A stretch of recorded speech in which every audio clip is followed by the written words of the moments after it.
America के Los Angeles के जंगल में लगी आग पर 13 जनवरी तक भी काबू नहीं पाया जा सका। यह आग 7 जनवरी को लगी थी और लगातार 8वें दिन भी इसका प्रकोप जारी रहा।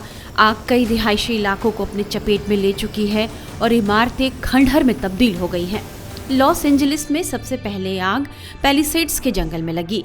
पैलिसेड्स में आग से कई कॉलोनियां पूरी तरह बर्बाद हो चुकी हैं। लॉस एंजलिस के पैलिसेड्स में आग ने 23,000 एकड़ से ज़्यादा के इलाके को अपनी चपेट में ले लिया। इस आग की वजह से मरने वालों की संख्या बढ़कर 24 हो गई है। इस आग पर काबू पाने के लिए फायर फाइटर्स लगातार कोशिश कर रहे हैं और अभी भी कई जगहों पर उनका यह प्रयास जारी है। इस आग की वजह से अब तक अरबों डॉलर की संपत्ति के नुकसान होने का अनुमान है। मौसम पर नज़र रखने वाली एक निजी कंपनी ने आग की वजह से करीब 250 अरब अमेरिकी डॉलर के आर्थिक नुकसान का अनुमान लगाया है। इस भयानक आपदा से जान गंवाने वाले लोगों की कई कहानियां भी अब सामने आ रही हैं। इस खतरनाक आग से मरने वालों में ज़्यादातर लोग ऐसे हैं जिन्होंने किसी अपने को बचाने में अपने जान की परवाह नहीं की। कोई अपने बच्चे को बचाने की कोशिश कर रहा था तो कोई बूढ़े माँ बाप को। यहाँ तक कि आपदा की इस घड़ी में लोग अपने पालतू जानवरों को बचाने की जद्दोजहद में भी खुद को आग में झुलसा बैठे। ऐसी कई कहानियाँ अब इमारतों की राखों में दफन हो गई हैं।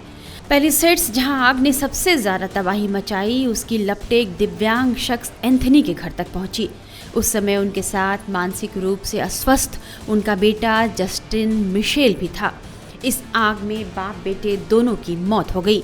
आग में झुलसने से पहले एंथनी ने अरकासस में रहने वाली अपनी बेटी से भी बात की थी। घटना की जानकारी देते हुए एंथनी की बेटी ने मीडिया को बताया, मेरे पिता अपाहिज थे और व्हील चेयर पर चलते थे। जब पैलिसेड्स की आग फैली और उसकी जद में हमारा घर आया तो पिता ने घर छोड़ने से इनकार कर दिया। मेरे पिता मेरे भाई जस्टिन को छोड़कर नहीं जाना चाहते थे। वो नहीं चाहते थे कि दोनों घर से दूर जाएं। इस वजह से उन्होंने जान बचाकर भागने की बजाय आग बुझाने की कोशिश की। बाद में पिता और भाई का शव एक साथ ही घर के जले हुए अवशेषों के बीच से मिला। कुछ ऐसी ही मार्मिक कहानी है पैलिसेड्स के जंगल के पास एक रिहायशी इलाके में रहने वाली 85 साल की एनेट रॉसिली की। आग उनके घर को भी स्वाहा करके चली गई। जिस वक्त यह आग लगी, महिला अपने पालतू जानवरों के साथ थी। पालतू जानवरों में कुत्ता ग्रेटली, 2 तोते और कछुए थे। जब आग लगी तो वे पालतू जानवरों को बाहर नहीं निकाल पाईं। मीडिया रिपोर्ट्स के मुताबिक एनेट रॉसिली ने बाहर निकलने के बजाय अपने पालतू जानवरों के साथ ही मौत को गले लगाना ज़्यादा मुनासिब समझा। मीडिया रिपोर्ट्स के मुताबिक एनेट की तरह इस आग में जान गंवाने वाले सभी स्थानीय लोग हैं जो घर छोड़ने के प्रशासन के निर्देश और आदेश के बाद भी मजबूरी में अपना घर नहीं छोड़ना चाहते थे। अपने घर और अपनों को बचाते हुए ही उनकी मौत हो गई। कुछ लोगों ने पालतू जानवरों की वजह से अपना घर नहीं छोड़ा। इस बीच नेशनल वेदर सर्विस ने लॉस एंजलिस और वेंचुरा काउंटीज में रेड फ्लैग चेतावनी जारी की है। वेदर सर्विस के मुताबिक आज से सांता एना नाम की तेज़ हवाओं का नया दौर शुरू होने की संभावना है। इससे कैलिफोर्निया की आग 14 और 15 जनवरी को और भड़क सकती है। अभी भी कई इलाके में लोगों को अपना घर खाली करने के आदेश दिए गए हैं। आपदा की इस घड़ी में लोगों को अब आश्रय पाने के लिए कोई घर नहीं मिल रहा। लोग कारों में ही शरण लिए हुए हैं।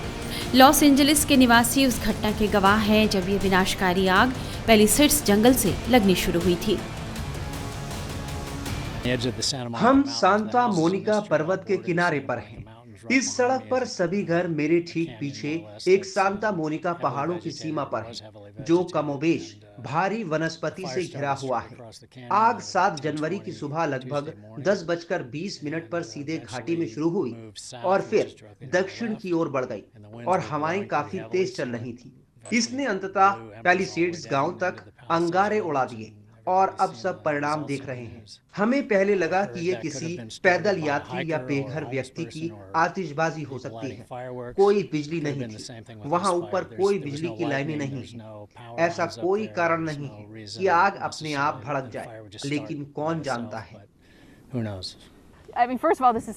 मेरा मतलब है ये कुछ ऐसा है जिसकी हमने कभी उम्मीद नहीं की थी, क्योंकि हम जहाँ हैं वो पैलिसेड्स का सबसे सुरक्षित भाग था। क्या आप जानते हैं, ये कोई बाढ़ क्षेत्र नहीं है या अग्नि क्षेत्र भी नहीं था। क्या आप जानते हैं, स्टेट फार्म ने हमारा बीमा दोबारा बढ़ा दिया था क्योंकि हम एक सुरक्षित क्षेत्र में थे, इसलिए हमें इसकी बिल्कुल भी उम्मीद नहीं थी। मुझे लगता है कि हम सब अभी अपने घर को खोने की तुलना में समुदाय के नुकसान के बारे में अधिक दुखी हैं। जैसे कि मेरे बेटे ने पहले कहा था, अगर ये सिर्फ हमारा घर होता तो ठीक था, हम ठीक हो जाएंगे, हम फिर से अपने घर को बना लेंगे, कम्युनिटी में वापस आ जाएंगे।